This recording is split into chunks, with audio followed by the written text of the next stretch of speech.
Good evening, and welcome to the regular meeting of the Council of the City of Long Beach, held Tuesday, April 5th, 2022 at 7 p.m. We'll have a roll call. Councilmember Pashley is absent. Councilmember Lester. Here. Councilmember Bendo. Present. Vice President Treston. Here. President McGinnis. Present. Let the record indicate the presence of City Manager Donna Gaden and Corporation Counsel Richard Berrios. We'll now have a salute to the flag. Councilman Bendo, please say the pledge. Thank you. I pledge allegiance to the flag of the United States of America and to the republic for which it stands, one nation, under God, indivisible, with liberty and justice for all. Good evening, everyone. To start off, we're going to have a report from Vice President Treston. Thank you. I wouldn't call it a report, but let's call it An update. an update. We met with the Girl Scouts this week, and we did a mock city council, and I wanted to let you know that you are raising excellent, smart, intelligent, witty young women. So you all deserve a round of applause. And my second comment,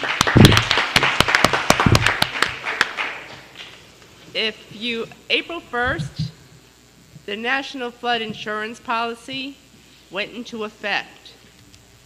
Please check your flood insurance, talk to your agent, and ensure that you are getting the CRS if you have NFIP. Even if you have Allstate, you still have NFIP unless you have your own private, what's called Write Your Own, or WYO. If you have any questions, please email me or give me a call, and I'm happy to talk you through some stuff. Thank you, President McGinnis. Thank you, Liz. At this time, I'd defer to Donna for the City Manager's report. Good evening, everyone. Our City Manager's report today is going to be over finances. And so we have a representative from CMA, our financial advisors, Tom Vousakis. Hopefully I said that right. And he's going to go over, it's a brief, just an update on where we are as far as finances. And Ina, you can join him, and we'll take questions right after from the council. Can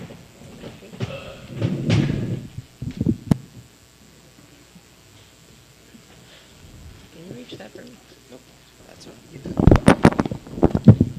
And the PowerPoint will be on the website if it's not there already. Are they using down here? They're coming down here? They can. Okay.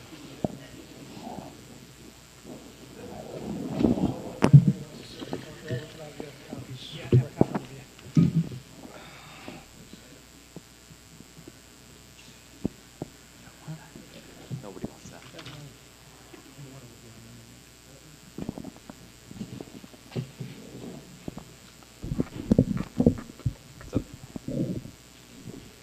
Good evening, everyone. I'm Tom Vousakis. I'm an Assistant Vice President with Capital Markets Advisors. We are the independent municipal advisor to the city. We also serve as the city's strategic consultant with some operational items. So we work very closely with the city manager and the city controller to assist the city. I've been asked to give a brief update regarding some financial matters in light of a few recent positive developments regarding the city's finances. Next slide. So a few things have changed in recent months. A few updates from some independent, objective third parties that show some positive improvements to the city's finances that show that the city's trending in the right direction. The first regards New York State's Fiscal Stress Monitoring System. This is a report that's put out by the State Comptroller's Office each year in regards to the city's annual update document or their unaudited financial statements, basically indicating how much financial stress the city or any municipality might be under.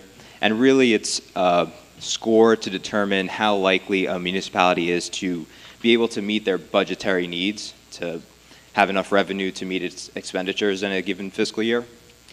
So if you see down at this left-hand corner of this box, over the past 2 years, the city has had a fiscal stress score of 85 in 2019 and 77 in 2020, which equates to a significant fiscal stress.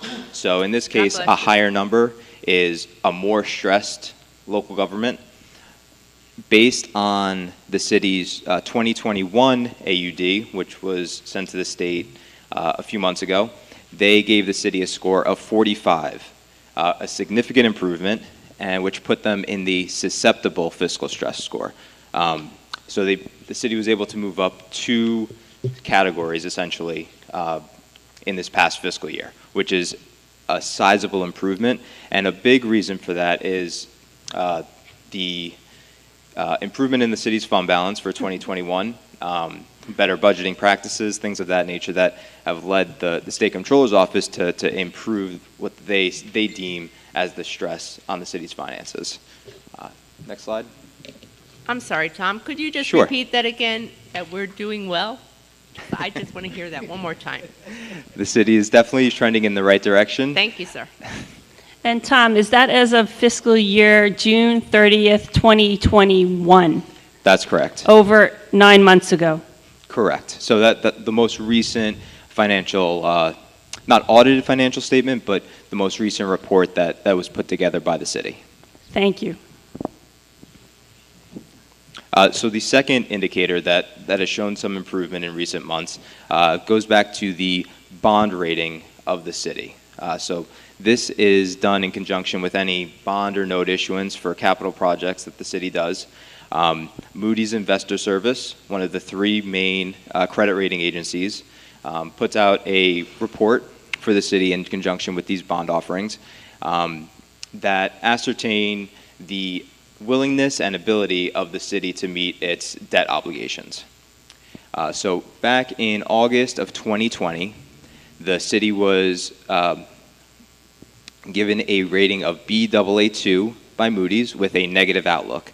So Baa is unfortunately the lowest investment grade rating that local governments can receive, with 2 being in the middle of that tier. The negative outlook speaks to Moody's expectation over the coming 2 years of where they see the city's finances going. So it's on the lower side of the credit rating scale, and at that time, Moody's expected things to get worse, essentially. In July of 2021, Moody's further downgraded the city to Baa3, which is the lowest investment grade rating category. So any further deterioration in the credit rating would have led to what's called a sub-investment grade rating, and that would have severely impacted the city's suite of investors and significantly raised interest rates on any future debt offerings. They also assigned a negative outlook to that rating, meaning they expected things to further deteriorate in the coming 2 years.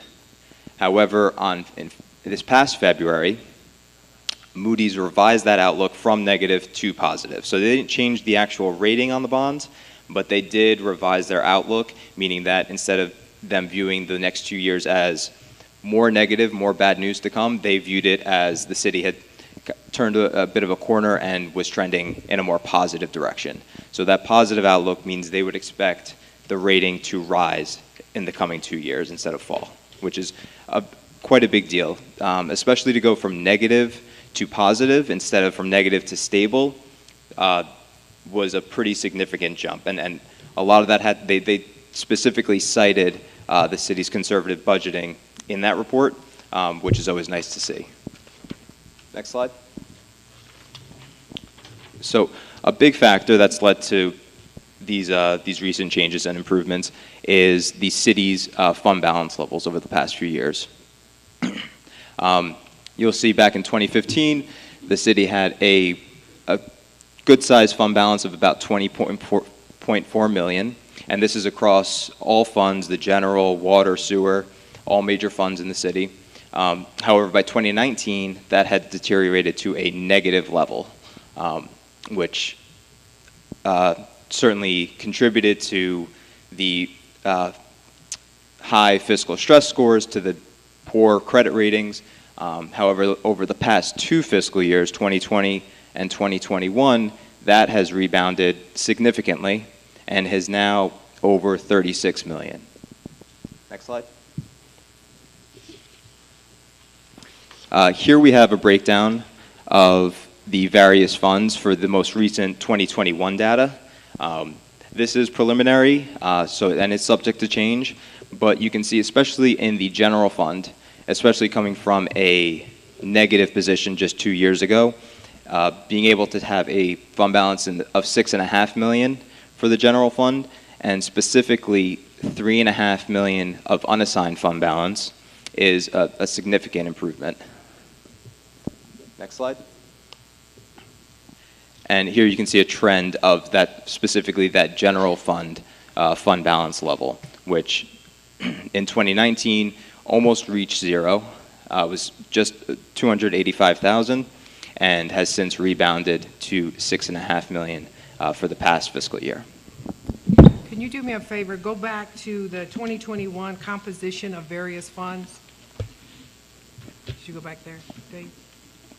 Okay, what's important for everybody to see is that the The total next one, Dave. government, I'm sorry? The next slide, I think she's talking about. 2021 Composition composition. of various Oh, funds. sorry. Yeah, okay. Okay, so what is important for everybody to see is that our fund balance overall is $36.8 million. But it's made up of all of the different funds. And if you look on the left side, you have non-dispensable, restricted, assigned, and unassigned. The bulk of that 36 million really is in capital projects, and capital projects is in a restricted fund, which means that that 23 million that is at the bottom line of capital projects, that's the only thing that 23 million can be spent on, is capital projects. We have 1.1 million in FEMA. It can only be spent on FEMA projects. So I don't want people to think that, wow, they're flush with cash. That is not the case. Where we look at as far as our general operating budget is in the general fund, where we have 6.5 million. However, we have not met government standards of how much we're supposed to have in our fund balance to operate a city. So I just wanted to point that out, so nobody thought that when they saw the 36 million, oh wow, they really are flush in cash. No, 23.7 of that million, plus FEMA and the non-major governmental, those are restricted funds, and we can't use those for anything except for what they were borrowed for.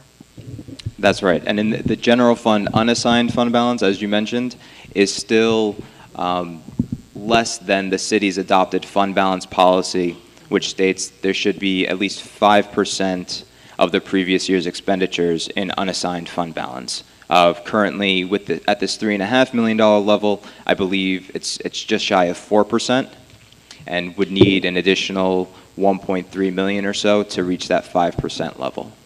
So back in, what was it? At one point, the general fund, a couple of years ago, only had $284,000 in the general fund, and in 2 years, it's grown to 6.5. Since you've been here.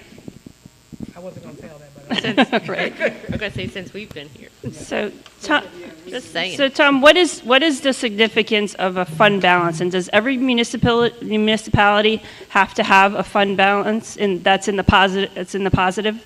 It's absolutely a positive. It's your rainy day fund. It's there in case there are any unexpected expenses or any unforeseen circumstances that require additional monies to be spent. Every municipality should certainly have a fund balance. It's a big reason why the city adopted a formal fund balance policy to ensure that level of risk could be averted. Does not having a fund balance affect the interest rates at which we can borrow? It affects your credit rating, which directly affects your interest rates. Thank you. you go ahead, that's fine. Thank you. Yep, next slide.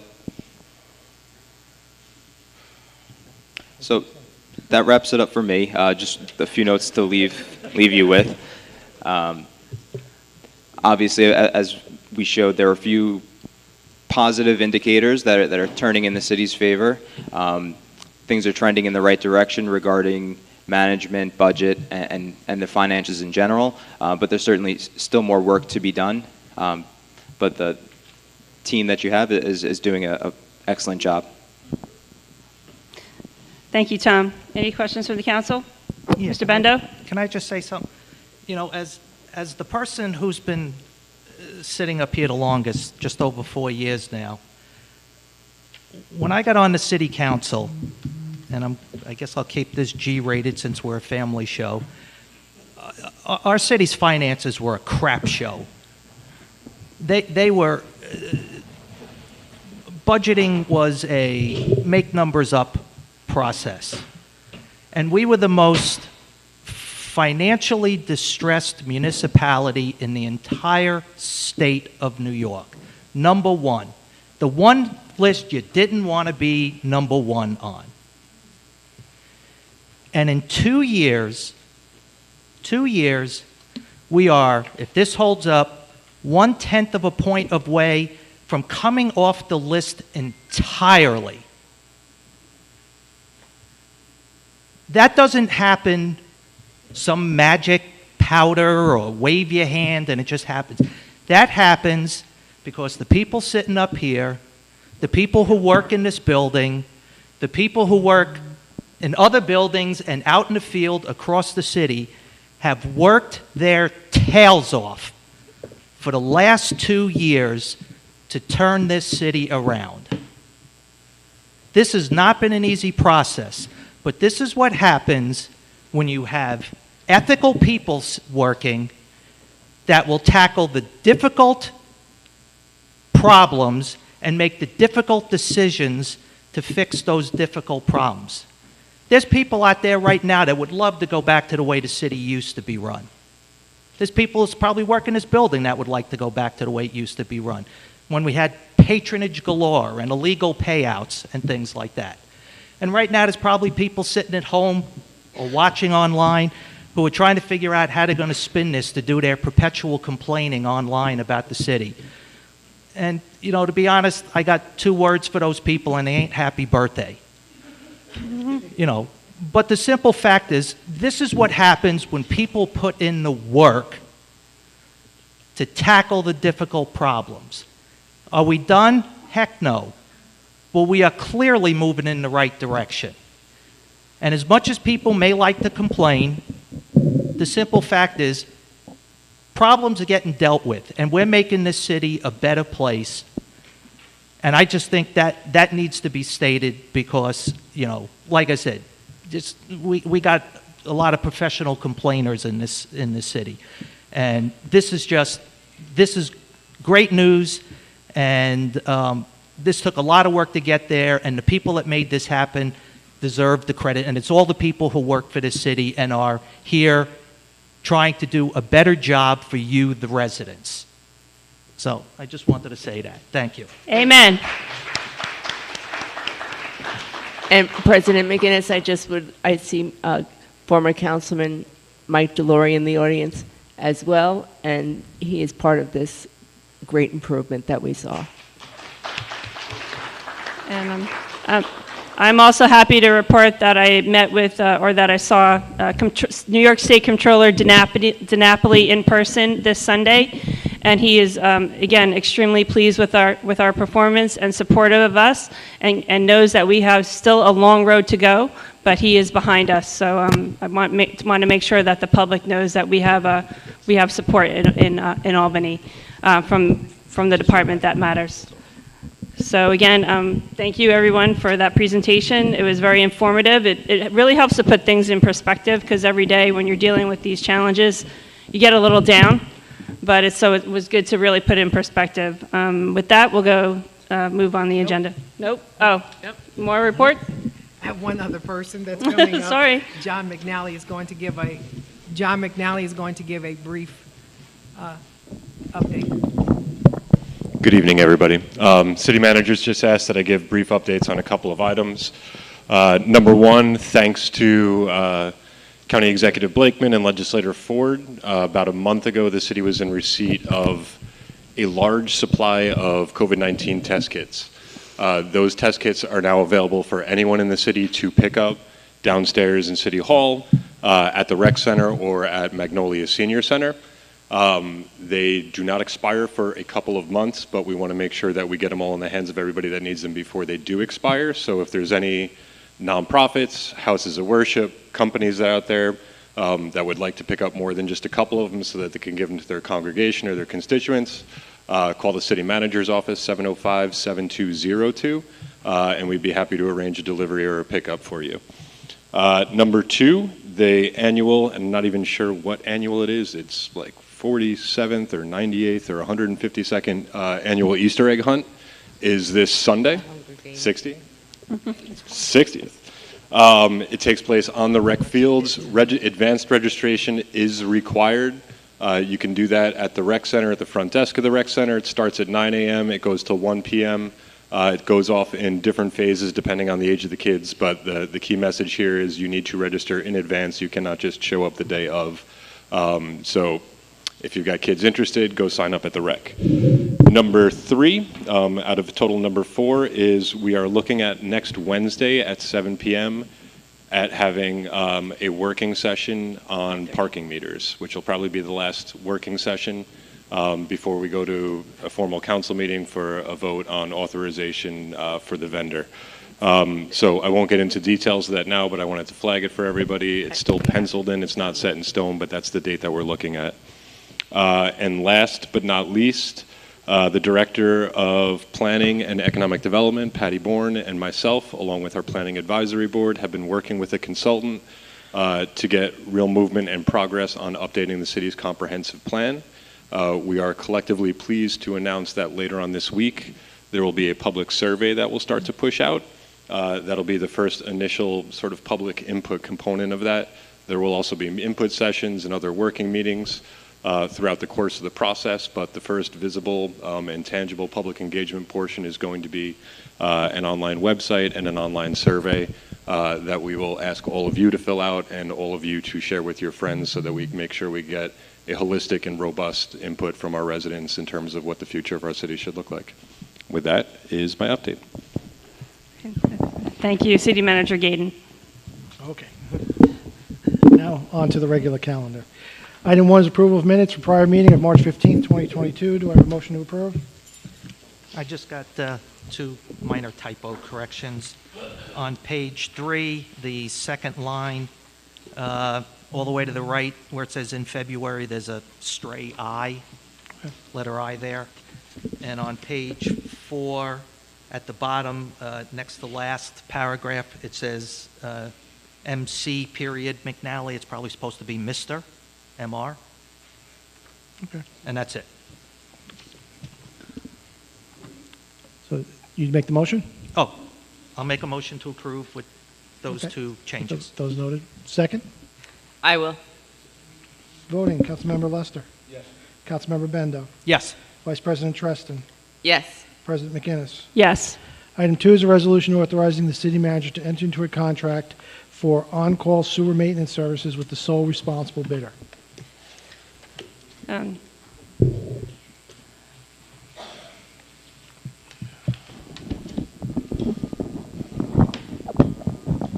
Good evening, everyone. I'm Joe Fabrizio, the Commissioner of Public Works. This is a resolution authorizing the city manager to enter a contract with the sole bidder for on-call sewer maintenance services contract. The sole bidder was National Water Main Cleaning at $139,060. The contract is utilized specifically for television inspection, cleaning, and installation of cured-in-place liners for 4-inch through 30-inch sanitary sewer or storm sewer mains. Cured-in-place liners is a trenchless technology. It's utilized as a substitute to the traditional sanitary sewer replacement whereby a road is excavated and a new sanitary pipe is installed. Cured-in-place technology involves the cleaning of an existing sewer line, performing a camera inspection to determine if the line is a candidate for cured-in-place lining, and ultimately lining the entire sewer with a resin-flexible tube that's pulled through the pipe and expanded to fit tightly against the pipeline by using pressure and heat.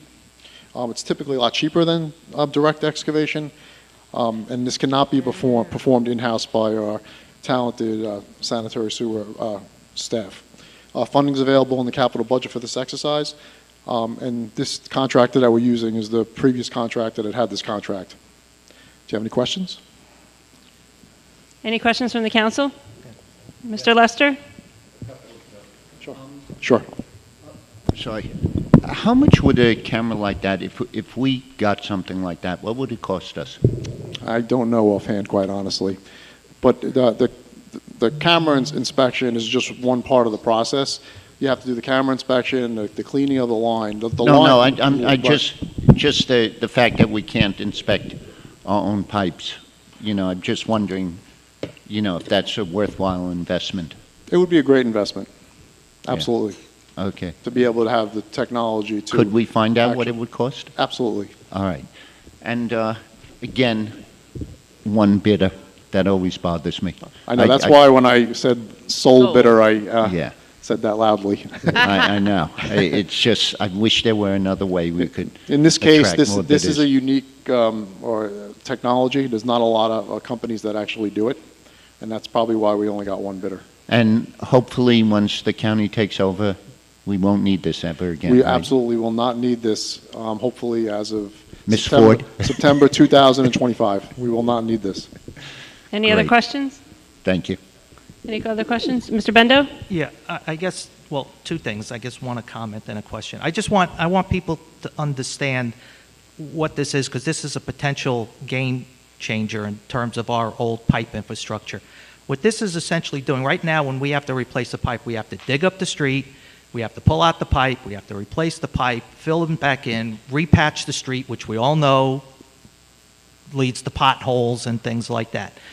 What this is essentially doing is, think about it as you're sending a plastic balloon down the old pipe that sticks to the walls, and then the skin of that balloon hardens and becomes a brand new pipe without digging anything up. You're blowing it down the line. So this is a potential game changer in how we fix our pipes. This technology's been used, and I'm sorry I'm wearing my engineer hat right now. This technology's been used in the oil, gas, water industries all over the world for years. I was pushing Joe's predecessor to do this several years ago to start doing it. This is the potential to be able to do a lot more work on our pipes. My question is, 136,000, I know I'm asking 139, it depends on the size of the line, the condition, all that other stuff, but how much work do we think we could get done for that amount? Unfortunately, to date, we haven't had a lot of success with cured-in-place technology. And I'll That's give you because two. we've probably been trying to put it in the past in collapsed lines, which you can't do. Well, what happened, like, for example, at the intersection of Lindell and Walnut, that's a collapse we had last year. We did try to, we did a TV inspection, but it wasn't a candidate. Once it's collapsed, it's not a candidate. Right. We had the same problem on Park Avenue between Grand and New York. Unfortunately, it wasn't a candidate. Right. So, it's not ideal for every situation, but it's like having another tool in the toolbox. It's another option when we do have a problem. You're not going to get, for $139,000, you're not going to get a lot of pipe, but just for example, if it's 200 linear feet between manholes, it might be $50 a linear foot to line versus $1,000 a linear foot to actually excavate. So if you keep it in that perspective, it's much more economical. If we don't use the service for repair purposes, have we prioritized where in the city as far as preventative maintenance, where we might go and reline some of the lines if there's money left towards the tail end of the contract and that we haven't used? I've had discussions with the sanitary sewer department, and they have a couple of locations in mind where this would be an ideal situation, because we really want to use it. It just we really haven't had good situations where we can actually use this technology, but it's a great technology. Right. Okay. Joe, something that John said, the preventative maintenance. Is there a way we can tell what's subject to collapse? Or, I think we're surprised by the collapses. Not really. I mean, we have a system that's probably, 80 to 100 years old. I'll use a perfect example. Boyd Street, which was a chronic problem for many years, was one of the ones that we recently had to totally replace. There's really no way to tell. It's just hit or miss. But with the camera, can you determine that? Yeah, oh yeah, you could tell with the camera, but you have to do the cleaning first, and then you have to do the television inspection, and you could. Sounds like stents, if you ask me. Yeah, sort of. Yeah, sort of. Yes. Okay, thanks. You're Are there welcome. any other questions from the council members? Please let me know. Nope, I'm good. Okay, any questions from the public? Mr. Creighton?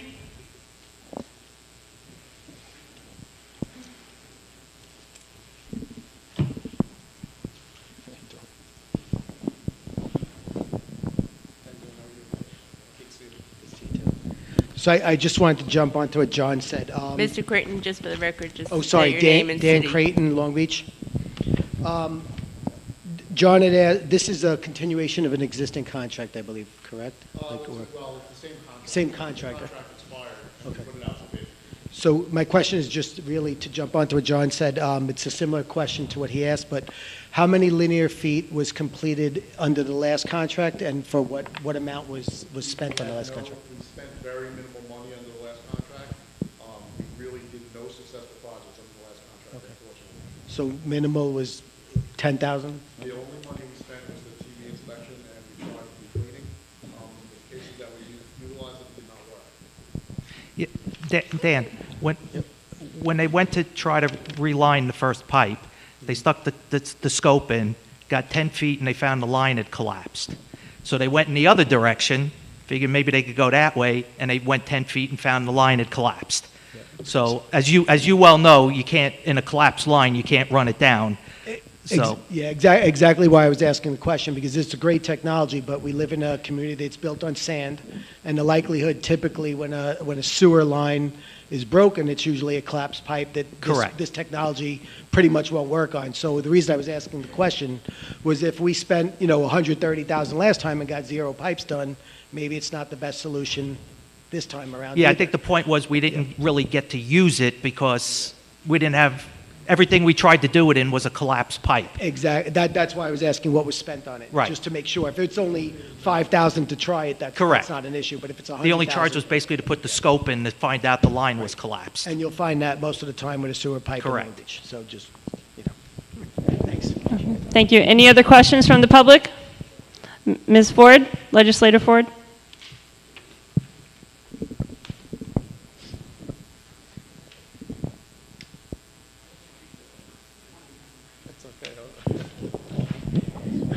Thank you. You can call me Denise. Denise Ford, Long Beach, New York. Thank you, Karen. But my question then would be, with this liner, when you put it in, will it strengthen the pipe? When you say that, if the sewer line is not collapsed, and now you put this sleeve or whatever it is, will that strengthen the pipe that it adheres to so that we can avoid future collapses? Absolutely. It's just as good as a direct replacement. Okay. All right. Well, you can keep it. Thank you very much. Any other questions from the public? Okay, thank you. Okay. Item 3 is a resolution authorizing the city manager to purchase lifeguard stands from the lowest responsible bidder. Hello, Commissioner. I think by default, I'm taking this one. Okay. This is a resolution authorizing the city manager to purchase 24 lifeguard stands for the Ocean Beach Park. 2 bids were received in the Office of Purchasing on Thursday, March 10th, 2022. The low bidder was Taj D'Amico, a Fine Line Design Studio. The cost was $2,500 each. So for the 24 units, it's $60,000. The second bidder was Holzberg Communications at $3,994 each, and that would have been $95,879. Funding is being derived from the $300,000 that was donated by John A. Carbona. There was a charitable donation. Just to add, we've had some questions from the council regarding this bid about the material that's being utilized. I did share the spec with everyone, and it does say that it's hot-dipped galvanized that we're utilizing. And if you did any research on that, it's probably not the ideal material for a lifeguard stand. However, the alternatives to it, one, which would be stainless steel, is quadruple the price. Wood I don't think is preferred by the lifeguards or beach maintenance because it splits, it cracks. If you move it, it's subject to being potentially, it's very difficult to move. And other products such as aluminum, which would definitely wear very well, it's kind of a soft material. It's not really good for this use.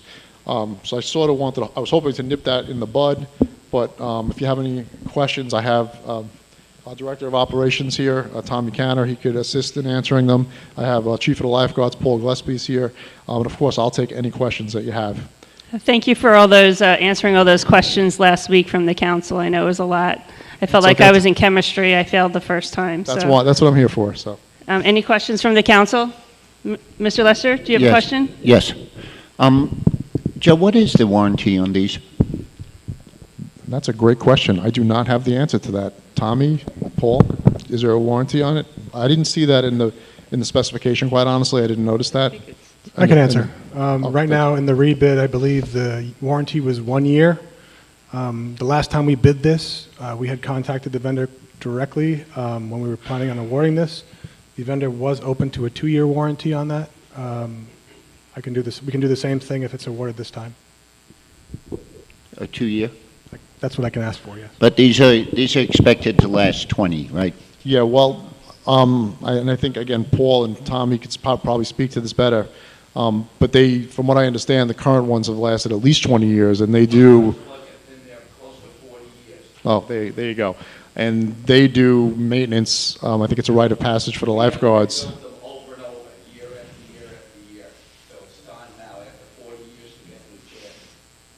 Okay. Any other questions from the council? No, I'm not done, if you don't mind. Paul, when you say you have to rebuild them, what part do you have to rebuild? Is that the metal?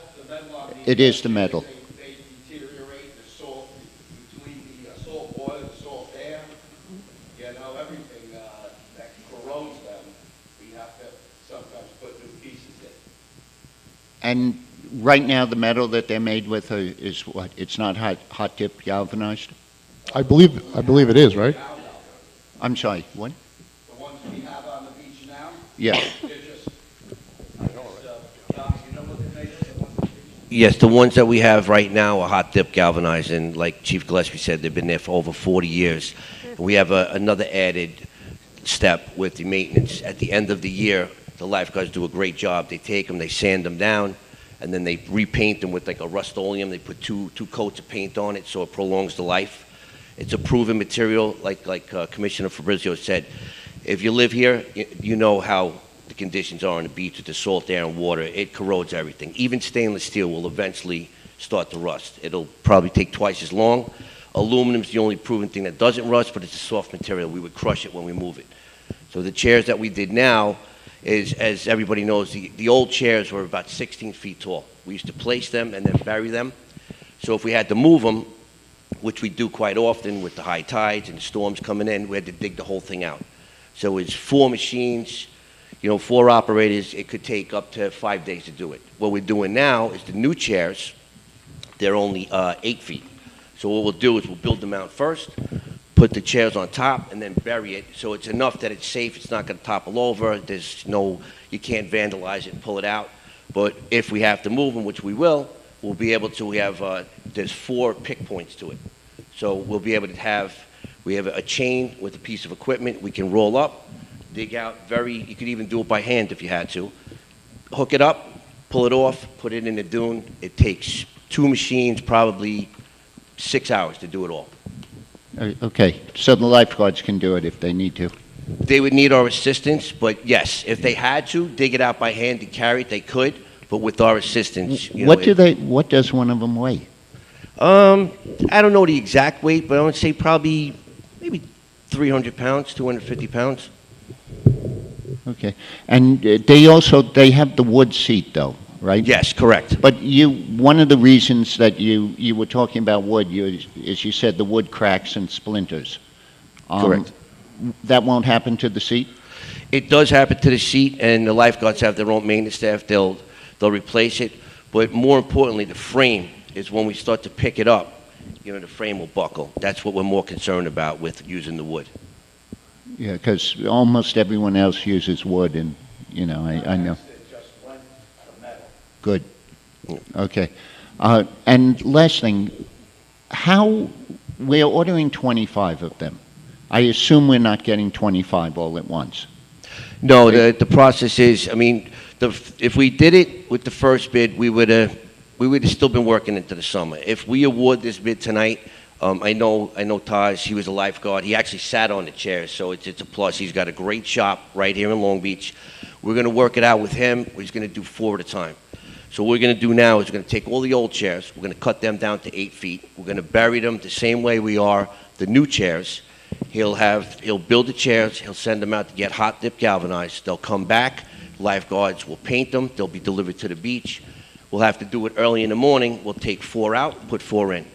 So I would say roughly by the middle of the summer we should be done with all of them. So when he said that it's going to take between 12 and 16 weeks, he was talking about the entire job, not just starting the chairs. Yes. Okay. I believe so, yes. So by the end of the summer, every chair will be replaced. Absolutely. Probably before, but as you know, with material, you know, the way it's coming in because it's COVID. Yeah. You know, everything's COVID's fault. It's over. It's over, remember? Everybody's given the absolute worst case scenario. Everything we do, everybody's given the worst possible case scenario just to cover their own butt. Okay. And the last thing you asked about the repairs is our city garage. We have welders there. We have people in sanitation. We have people in beach maintenance that are all take welding classes. So anything that bends or breaks, or if it becomes, you know, too rusty, we can take it right to the garage. We have the material in stock, and we repair it ourselves in-house. So we won't have a problem with this. I mean, you know, the lifeguards aren't going to be stuck with something that's not functioning. The beach maintenance can take care of it. 100%. We'll do Okay, everything in-house. Yep, you wouldn't even know. If you didn't see us replacing the chairs, you would never know. Okay, thanks. You're welcome. As a point of information, it's 24 chairs, not 25. Anyone on the council have a question? Anyone from the public? Ms. Egan?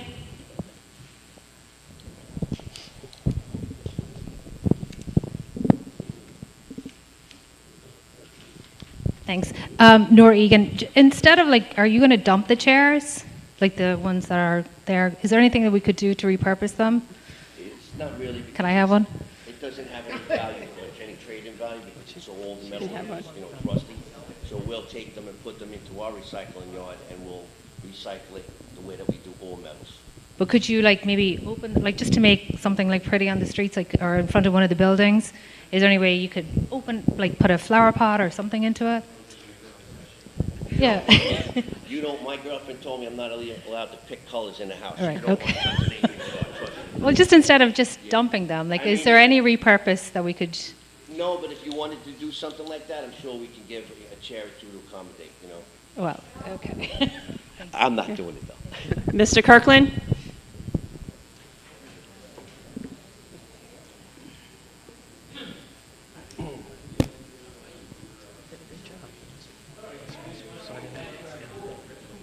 There you go. Thank you. Jim Kirkland, Long Beach. You've mentioned every material except fiberglass, and I know fiberglass is pretty much impermeable as far as salt air goes. It can be formed in anything. It can be pre-colored, so you don't have to constantly paint them and maintain them. You can even create seats out of fiberglass, so that you make it an entirely one-piece unit. Is there any reason why you can't do it in fiberglass, or is it just more expensive? We wouldn't use fiberglass because, like I said, when we're moving them with the machines, it would buckle. Yeah, it's definitely too fragile. And the sun beating on it, we all know what happens eventually. You know, yeah, and it gets splintery. Okay, just curious. Yep. No, it's a good question. Any other questions from the public? Okay, no questions. And the last thing, I'm sorry, Mr. D'Amico is going to do free of charge. He's going to put, every lifeguard stand has a number on it.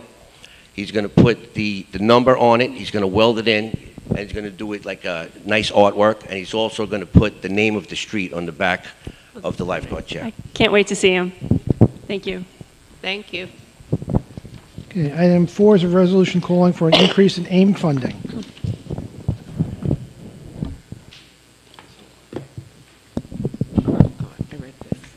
Okay, good evening, everyone. Rich Barrios Corporation Counsel. So, as the resolution indicates, the Aid and Incentives for Municipalities program is basically a form of state aid that's provided to all New York cities except New York City proper, and the 141 towns and villages. AIM funding is basically used for municipal services like water, sewer, public works, police, fire, and ambulance for cities and villages all across the state. Problem with it is that the state has not increased AIM funding for about 13 years, and inflation, as you can see in the resolution, has eroded AIM funding by about 29% over that time period. I took a look at the website. The AIM funding that the city of Long Beach has received over the last 3 years has been stagnant at $3.152 million approximately.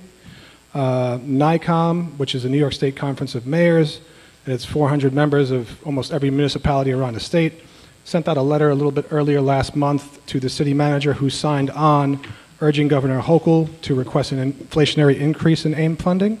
Right now, the executive budget hasn't been officially passed yet, so this is in further support of that request to increase AIM funding.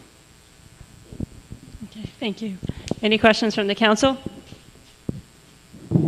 Any questions from the public? Okay, thank you.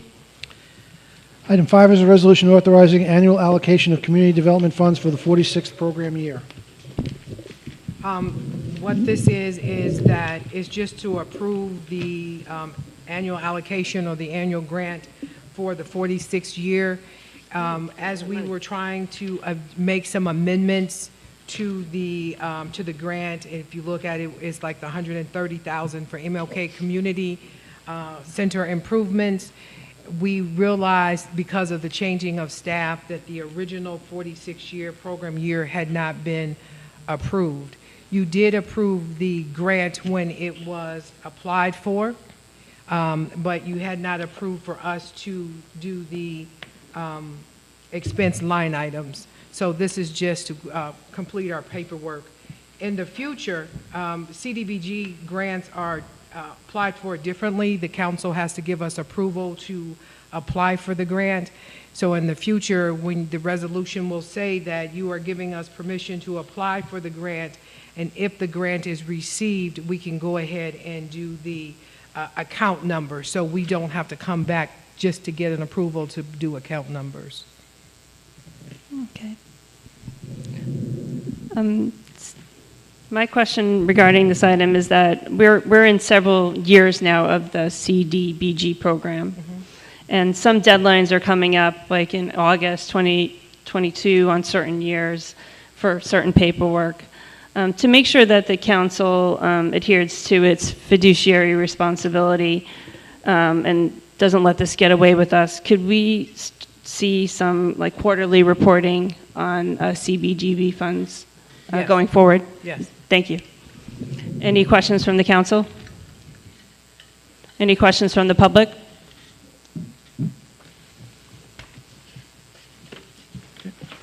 Item 6 is a resolution authorizing transfer of funds for the 21-22 fiscal year.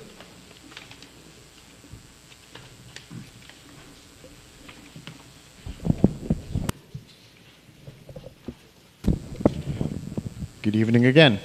This is a resolution authorizing a transfer of funds from the contingency line to the central garage vehicle gas and diesel fuel line in the amount of $95,000. There was $400,000 budgeted for fuel and diesel and gas, for the fiscal year. Currently, that line is exhausted. There's no money left in the line. The intent of this resolution is to reimburse the central garage vehicle gas and diesel line for fuel usage associated with the temporary AC unit that was utilized in July of August of last year. It's estimated that for that 2-month period, they used 700 gallons per day times 59 days times $2.29 per gallon, or 94,577. So basically, that's the intent of this resolution. It's not addressing the overall fuel needs for the rest of the year. Based on questions I've had from the council, various members wanted to know how much we would need to get through the rest of the year. I estimated approximately $200,000 to close out the year. I can't speak for the city controller, but my guess is that through end-of-year budget transfers, that will be addressed probably in a month or so. If not, we're going to have a similar resolution in a month or so for the remaining money. But this was just to address the fuel usage for the backup for the AC unit in July and August of last year. Yeah. Got any questions? Yeah, sure. Sure. This was a 500 kilowatt generator? I don't remember what the kilowatts of the generator was. Because the So- resolution that was passed was 500. I'm just looking to see. I think I might have the paperwork with me, but hold on. What happened was, you're correct. That's the generator that we paid for, but when the generator went down, no fault of ours, they had to supply us with another generator. So the only one that they had was the bigger generator, so they brought it to us. And was it running 24/7? Yes, sir. How come it was just for the air conditioning, though, correct? Yes. And we kept the air conditioning on 24/7? In the summertime, yes, sir. Because if we turn it off at nighttime and we let the building get warm, the condensation is incredible, and it takes too much time for the building to run back up. Now, we don't have the air conditioning blasting when there's no one in the building. You know, we turn it way down, but it does run all the time. And that'll be the same with the new air conditioning we have? Yes, any of our buildings, when we're required to turn the air conditioning on, it stays on all the time. Okay. It's the same thing like in your house. If you set the thermostat for whatever, you're comfortable at 65, it'll go back on, obviously, like a thermostat. So the generator, it was on 24 hours a day, but it wasn't running at full capacity 24 hours a day. Okay. And we don't use any type of dehumidifiers, right? No, some of the systems, the newer systems, have a dehumidifier in it, but this building does not. Okay, thanks. You're welcome. Any other questions from the council? Any questions from the public? Okay, no questions. Item 7 is a resolution authorizing the extension of the letter of intent between the City of Long Beach, Sinclair Haberman, and Bel Air Building LLC. Good evening again, everyone. As the resolution indicates, or just for everyone's reference, back in December, towards the end of December of last year, we reached a letter of intent with the Haberman parties in that decades-long litigation. That letter of intent set forth some key terms, right? A $75 million payment with some zoning relief and a 90-day period in which the parties had to negotiate a formal settlement kind of integrating all of these key terms. Those 90 days have come and gone, but the parties have been at the table negotiating this entire time. What this resolution does is allow me to sign a letter of extension, allowing us to negotiate at least for up to another 60 days with the goal and target of finalizing and completing this formal settlement agreement. Any questions from the council on this item? Any questions from the public? Okay. Item And 8. sorry, just for everyone's reference, I didn't mention it. The extension of this letter of intent still stays all the interest accruing on the judgment. So for the period that we negotiate till we're done, there's no interest running on the judgment. Thank you. Item 8 is a resolution authorizing the city manager to enter into agreement for grant consulting services with the lowest responsible proposer. This resolution is to bring on Millennium Strategies. We have been talking to Millennium Strategies for about 6-7 months. When we first reached out to them, their prices were significantly higher. We put this out to bid, and they came in at the lowest bid. The purpose of this is that we only have part-time people working on grants. The city could, this company will, for $36,000 a year, will go out, look for grants for us, write the grants, monitor the grants. We will still do some things in-house where we can, but it is really to put the professionals to get as much money for us as they possibly can. The staff, we have one staff person that really works part-time on grants. They will continue to work with Millennium, but we can also sign that part-time, the full-time person, give that person some additional duties since Millennium will be coming in. This will be a win-win for the city.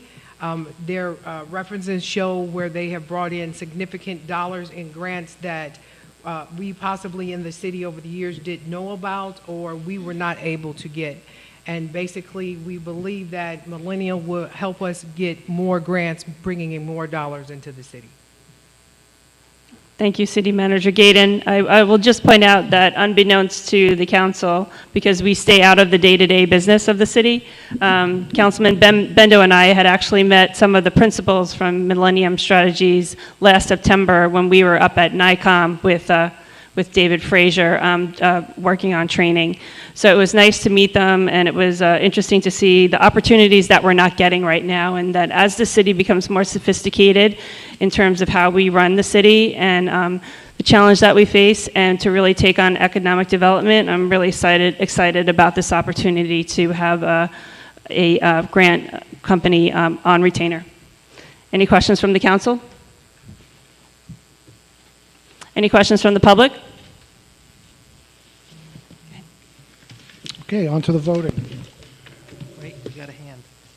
I'm sorry? You got a hand, Jim. Mr. Kirkland?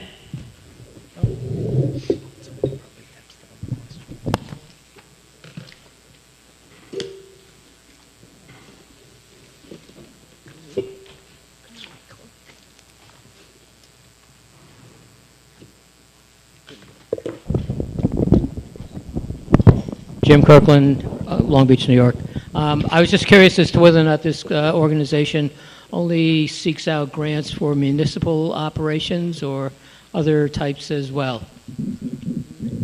Other types as such as what, like nonprofits or? Yeah, exactly. Yeah, I'm not sure because I just look for municipal.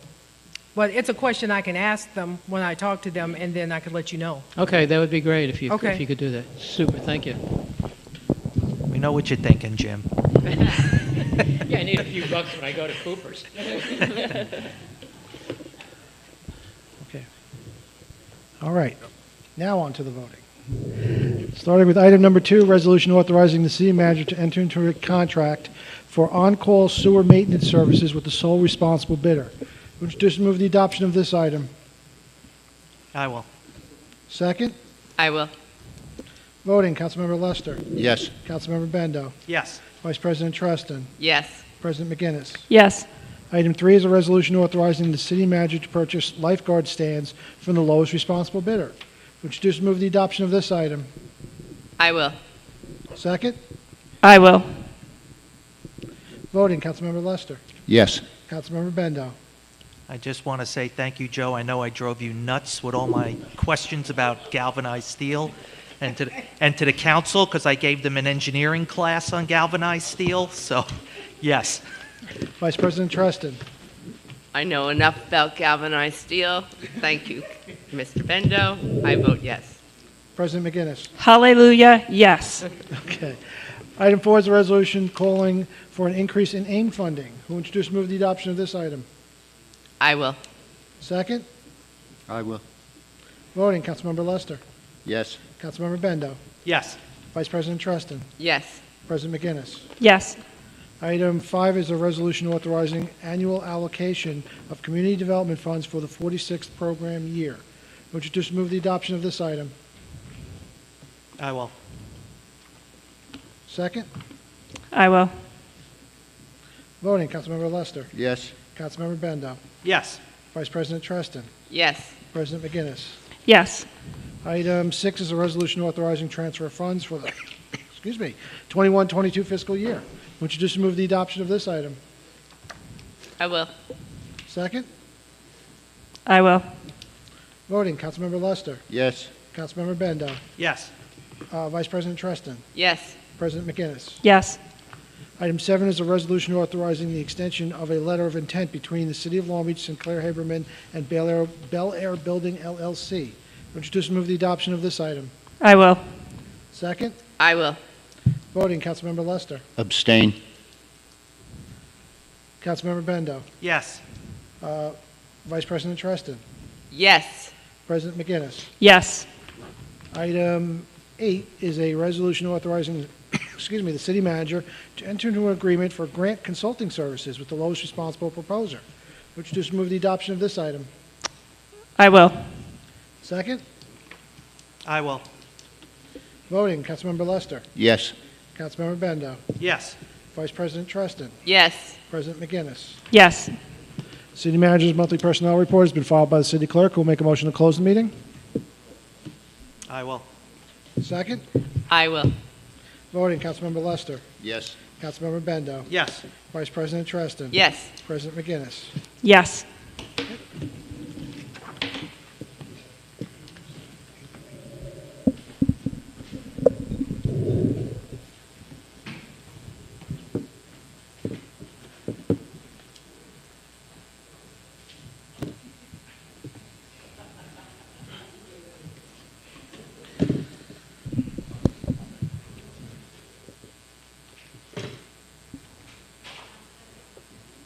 Can I ask for a show of hands who's cold?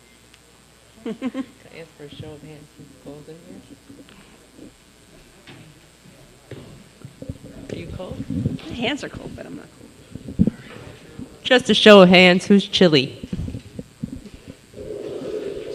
Okay, thank you. First one. I don't know, but I just want to make sure I'm not alone.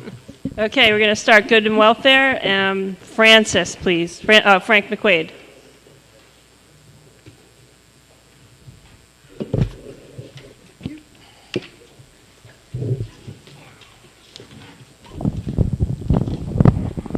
Before I begin my remarks, I just please City Council, do what you can not to chill any dissent, conflict. I'm so happy that the finances look better. Proud of the city workers. I'm also proud of the citizens of Long Beach who have not abandoned Long Beach, who are buying in Long Beach, who are keeping their properties beautiful. We're not professional complainers. We don't get paid. And it's the few recourses we have to good government. And we're very happy with progress, but nothing to discourage us. I'm not here to complain tonight. Long Beachers have different opinions on the Empire Wind Project. Some say it's great to have renewable, clean energy. Others say that there's cost effectiveness is a question, maintenance, the effect on ocean wildlife and seascape aesthetics. I don't have a position on it. It seems to be a done deal. But I want to propose what might be benefits, special benefits for the city of Long Beach. As we know, Equinor, the surveyor, is completing their geotechnical survey, collecting rock and soil samples to see where the cables can be laid to carry power from the future turbines to the electrical grid. That work, of course, is part of the Empire Wind Project. If Long Beach is providing easement of the cables under, over, or through its area, and if our shoreline will be affected in some part, Long Beach should put in now for a piece of the action. I see two possibilities. The city should pitch, aggressively pitch, an invitation to Empire Winds to locate administrative offices in Long Beach. To find an oceanfront location would give them an attractive location with an eyesight or telescopic sight of their own project. How great that would be for them, how great it would be for us, attracting engineers, architects, and linemen into our city. Second, the city should press, aggressively press, for significant easement fees.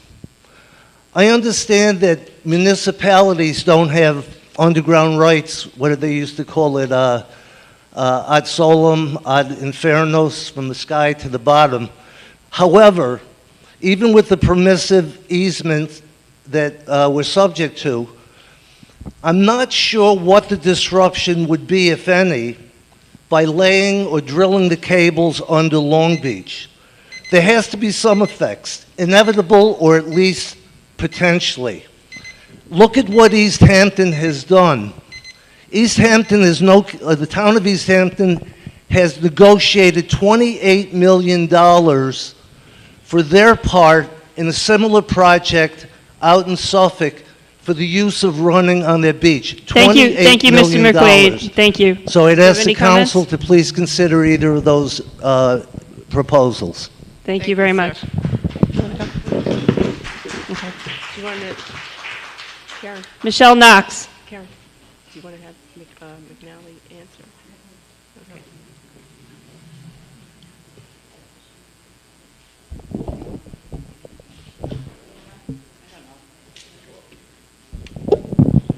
All right, Michelle Knox, Long Beach. I was just curious to know if you have any information on the beach revenue from last beach season. Please don't say you don't.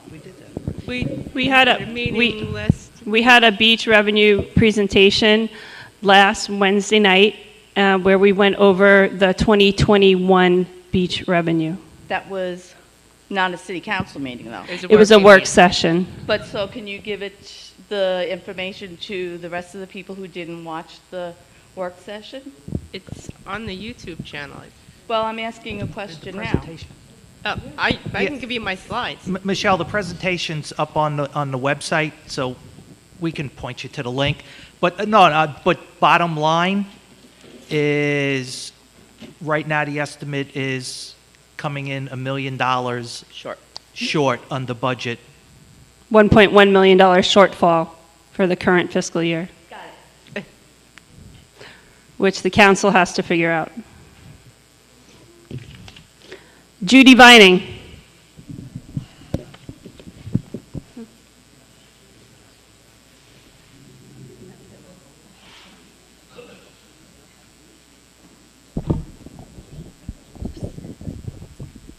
Okay. Someone want to give Judy a hand, please?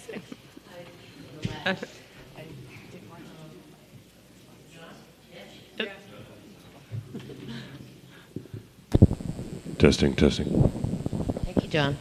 I really came here to tell you, well, to let you know that we're not just one note. We have a lot of things that are coming up that we'd like the city to know about, the council to know about. Of course, you're going to be invited to it. One of the very first things that we are so excited to be doing is, for the first time since 2019, we are able to bring back our Teen Night Out. That is an incredible community-wide experience for all high school students who reside in the city of Long Beach. Not just Long Beach high school students, but parochial students as well. All that's needed is an ID. It is entirely free to them.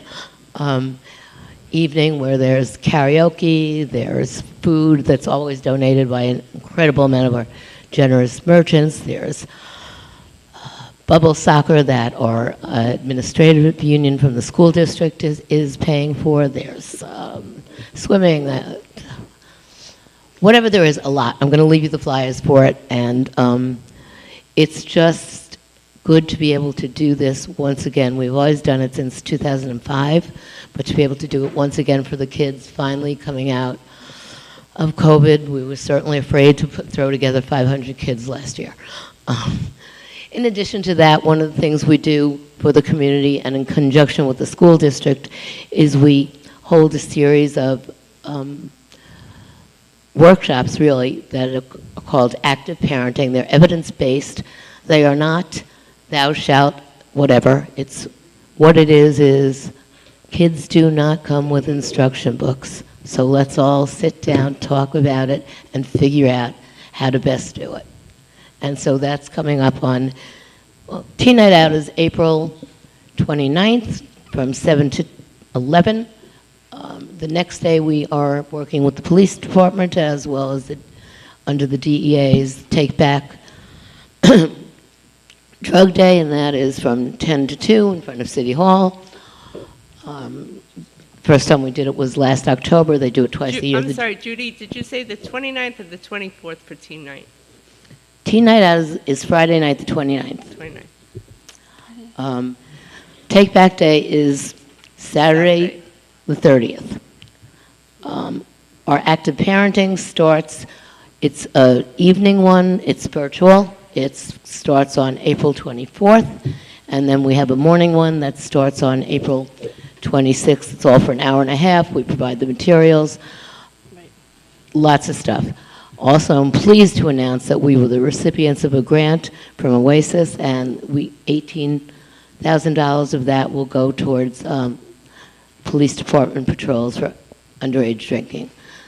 the other thing you may not know, and certainly the public may not know, is that since we began, and we refined it, is that we have a program where young people cited for an open container go to court. The court gives them the option of coming for it's virtual again, a 3-week class. If they go back and write an essay, because that's what the court has decided the last 2 years, and it's Mr. Barrios, it has worked incredibly Judy, well. Judy, can you wrap it up, please? Yes, I am. I'm done with this one. Okay, And- thank you. Crystal Lake?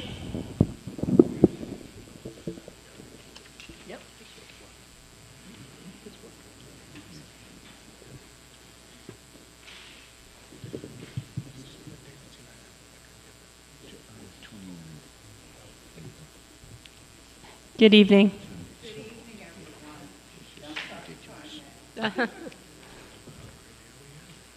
Dave. Dave, you have a present? Chrysalis.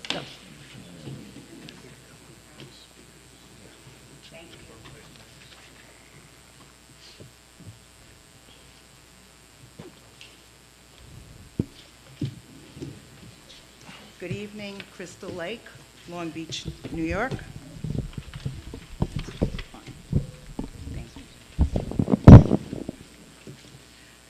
I would just like to speak about the history, some history of Long Beach. Crystal, I'm sorry, can you just speak up a little?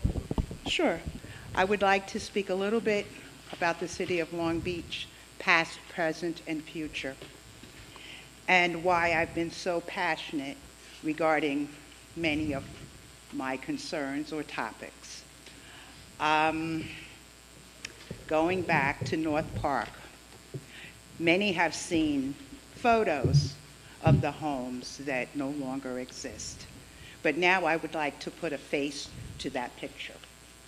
I was one of the residents who lived on East Harrison Street, 56 East Harrison Street, which that block no longer exists.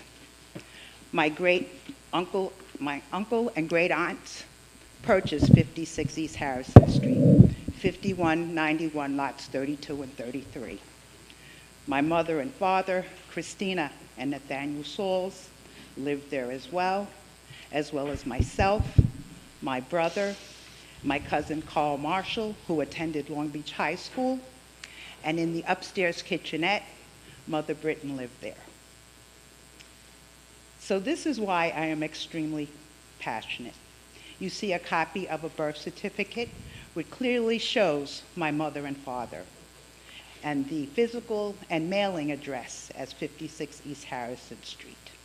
The second page I obtained from the Library of Congress, a copy of a page from the White Pages, 1960-61, which shows the address as 56 East Harrison Street.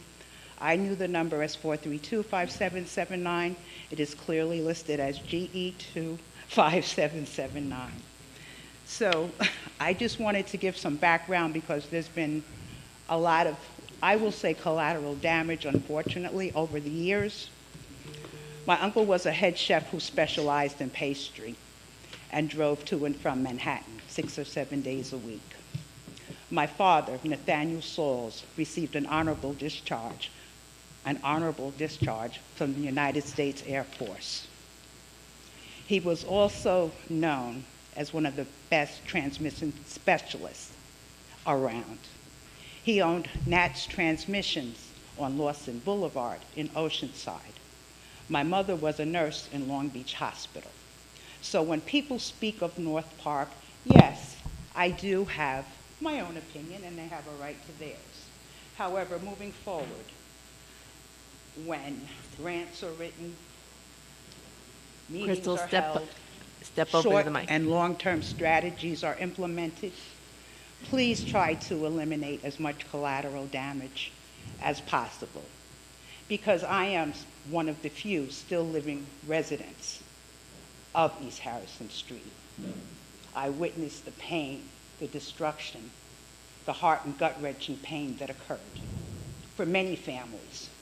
Because that area, some renters and a lot of us own homes. Regardless, renting versus home ownership, it's still someone's home, and it's a very extremely meaningful. So, Thank you for sharing your story, Ms. Lee. Thank you. I can't have a minute or so extra like everyone else. Will I be able to wrap it up with your permission? Yes. Thank you so much. So there has been many contributions from the North Park community, many unknown. So moving forward, every community has its good and its bad, but there is many good. There is much good throughout the city of Long Beach. So please take that into consideration and eliminate as much collateral damage as possible. Thank you for your time. Have a wonderful evening. Thank you. Thank you. Eileen Hession.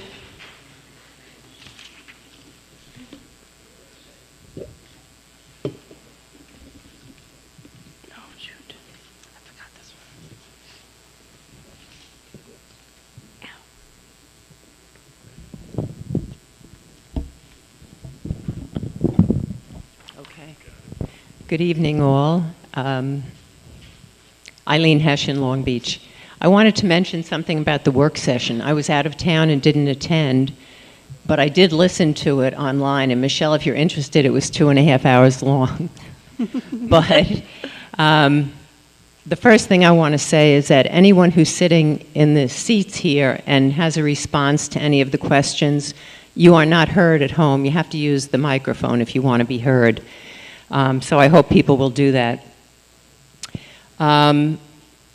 I also wanted to say that I am very grateful to the questions that are asked, because they are very often the same exact questions that I want to ask and I want the answers to. So the more questions, the better. I mean, Mr. Bendo, you just apologized for driving everybody crazy with your questions.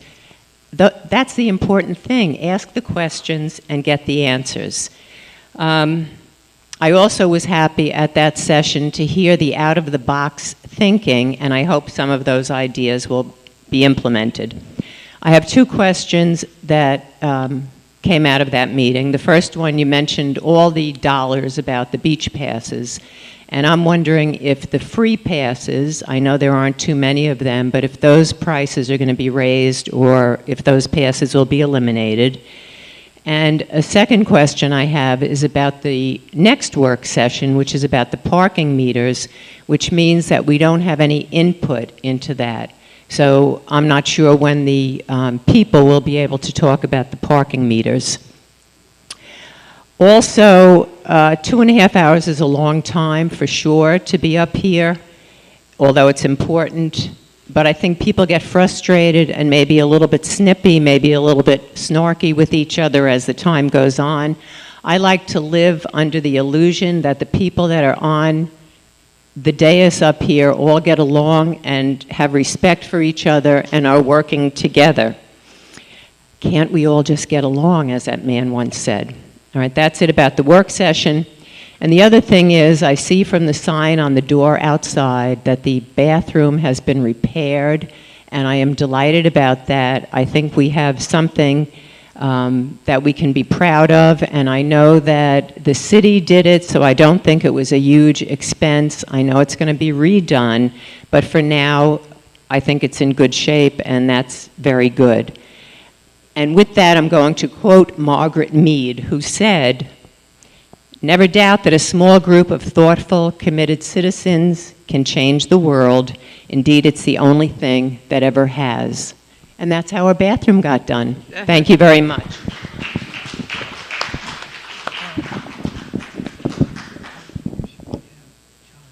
You can mention about the work session and when we can talk about the parking meters, if you can. Mr. McNally? Yeah, I would anticipate that this is the last work session of the council where, we arrive at a general framework. The next time it would come before the council would be to give the city manager the authority to negotiate and enter into a contract with the proposed vendor. And that would be the opportunity for, we will have the vendor there, we will have our consultant, and they'll do the full presentation again, and we'll have an opportunity for the public to weigh in on that one. And then also, even then, that's just for hiring the vendor. The actual plan that will get implemented, even though it will be living and breathing and adaptable for all eternity, that we'll still have another opportunity to talk about that because we need to be able to implement a code that allows for the creation of a parking district. So the public will get at least 2 or 3 more bites of the apple at public meetings. Thank you. Mr. Barrios can correct me if I'm wrong, but I think I got most of that right. You're good? Okay. Henrietta Staub.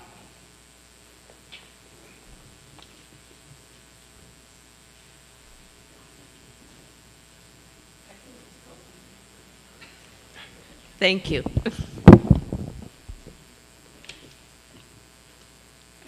Good evening, Henrietta Staub from Long Beach. I want to talk before this work session of the parking meters comes up about its impact on the public library. Our public library is one of the few in Nassau County that does not have its own parking lot. And what patrons use, and people are coming in, vendors, entertainers, whatever, use the side streets. And I understand the parking meters want to be in effect until 10 p.m. So that's going to affect everybody. There's not going to be any way for patrons to properly use the library. Some of the sessions, and when we have debates at the public library, they go on for a couple of hours. And I think that this should be taken up. I think there should be free parking for patrons at the library. I think you should talk to the library board. And I want to know, can the public talk at the work session next week? I'm sorry.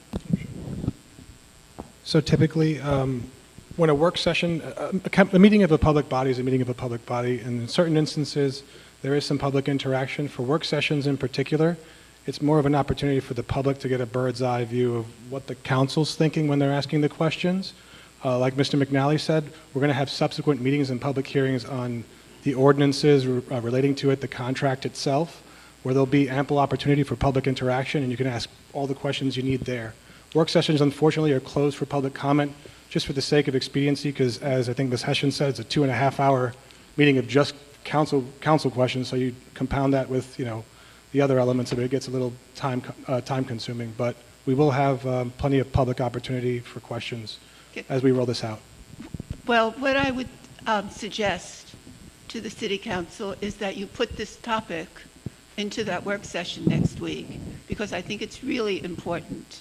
And as I said, Long Beach Public Library is one of the few libraries, I think, in Nassau and Suffolk that does not have its own parking. And this really could impact its patrons and people coming there. So thank you very much. Thank you. Thank you. Mr. McNally? Yeah, and I would just note, I have been, over the last couple of weeks, I've been doing my own personal road show with various restaurants and other businesses on Park Avenue that would be impacted by this. Library is on my list, so I will reach out to Tara and try and get together with her. If not before the end of the week, certainly before the work session. Because I do think that is, of all of the uses up and down Park Avenue, that it's a pretty unique one that we would want to make sure that there's something that allows to facilitate the ongoing use. I mean, the idea for everything is we don't want to impact usage anywhere, but library is a little bit of a special case, I would think. Thank you. Kathleen O'Leary?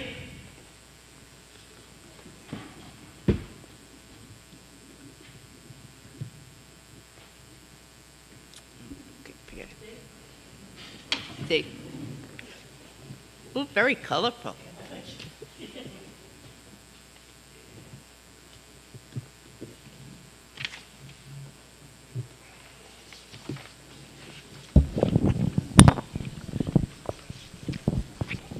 Kathleen O'Leary, Long Beach. I want to talk about 3 different subjects now, so I got to be fast. This is about parking. What I handed you is an article I wrote 11 years ago. It was a letter to the Long Beach Herald in favor of parking meters. And it's my own opinion. I'm not representing anyone.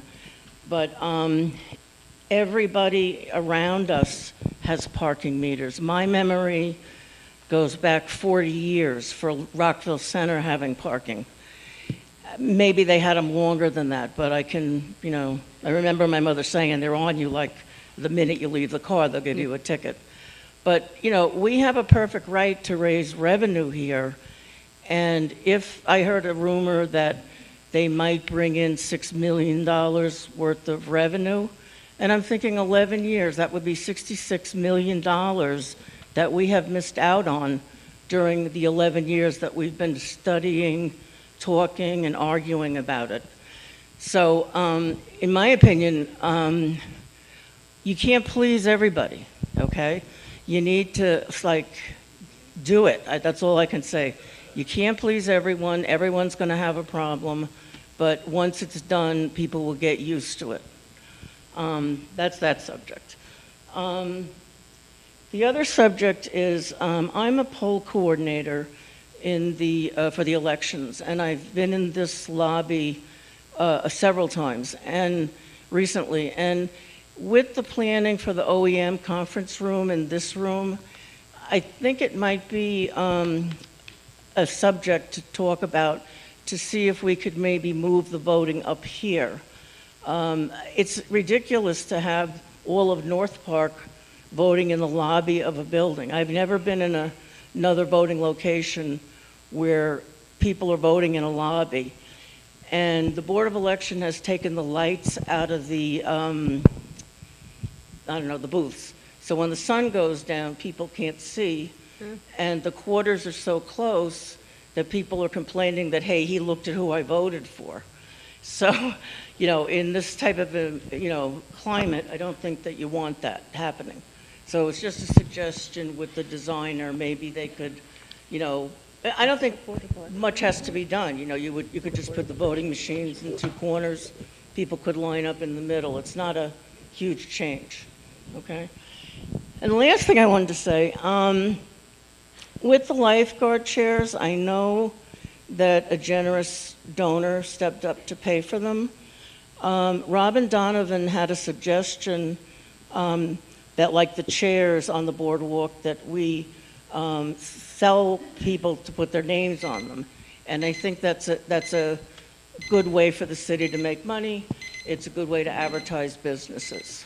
Okay. Thank you. Thank you. You're welcome. Kathleen, that the money that we did receive was exactly for that, for naming rights of a building. So it is a great idea. Oh, okay, great. Nora Egan. And before you leave, I just wanted to point something out. A few months back, the city manager and some of the council members, we made several road trips out to municipalities on Long Island that have turned themselves around and redeveloped their downtowns and things like that. And we met with mayors and government officials and staff and things like that. And I think we went to Patchogue, we went to Huntington, we went to Bayshore, Glen Cove, Farmingdale. The one thing they all had in common is they all introduced parking meters. Interesting. And they're all doing, their downtowns are thriving. Absolutely. Good. Thank you.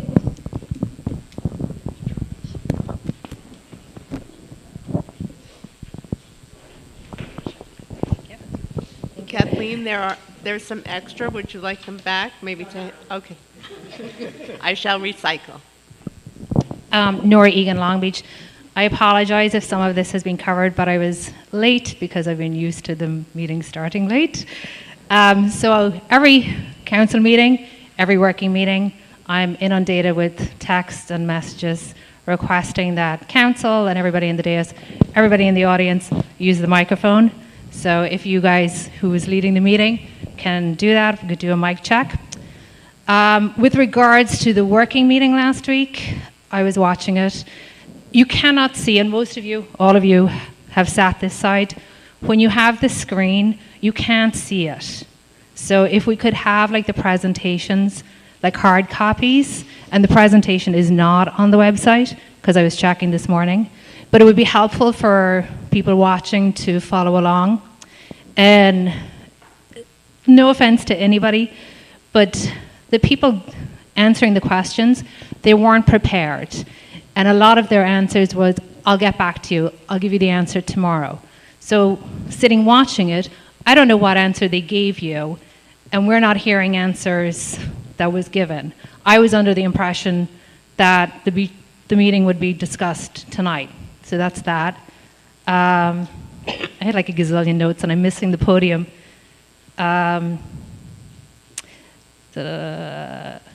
Okay, so then also the public notice for this meeting, again, don't shoot the messenger, on both Facebook and the website.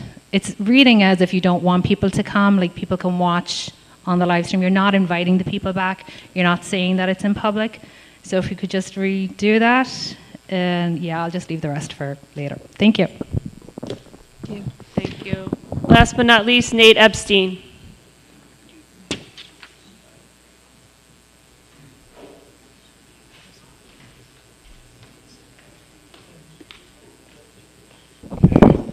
Hello, Nate Epstein, 200 Blackheath.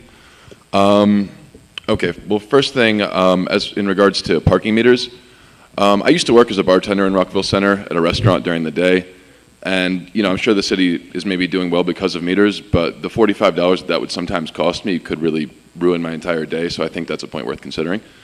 Anyway, the real reason I'm here, you guys have some idea. I'm going to speak a little more generally today. I didn't come with a bunch of statistics. I do believe that eventually this council will come around and vote to allow sales of recreational cannabis, because I believe that every person up here is a sensible person who wants to do what's best for the city, who wants to make revenue, and because I believe that the arguments for are much stronger than the arguments against. I've heard people concerned about the message that it could send. I think we all know that allowing people to do something is not the same as saying that they should do it, right? We're not here to say that everyone should smoke weed. We're here to say that every adult should be able to without being told they can't, and should have access to the kind of information to make a sensible consumer choice. So that's generally the point that I came up here to make. And we embrace drugs as a community all the time, as a country. Alcohol is the most dangerous drug. It kills more people than every other drug combined.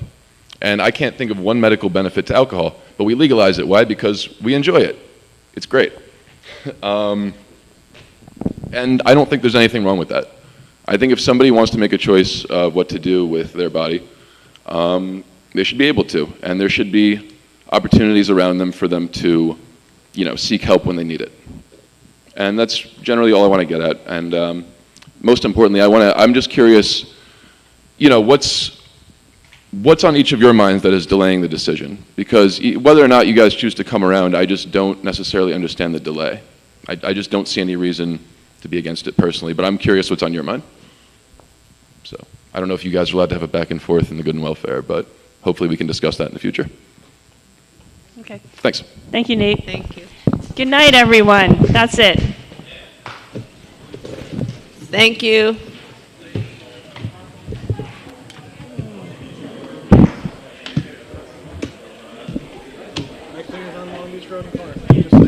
Mr. McNally? Mr. McNally?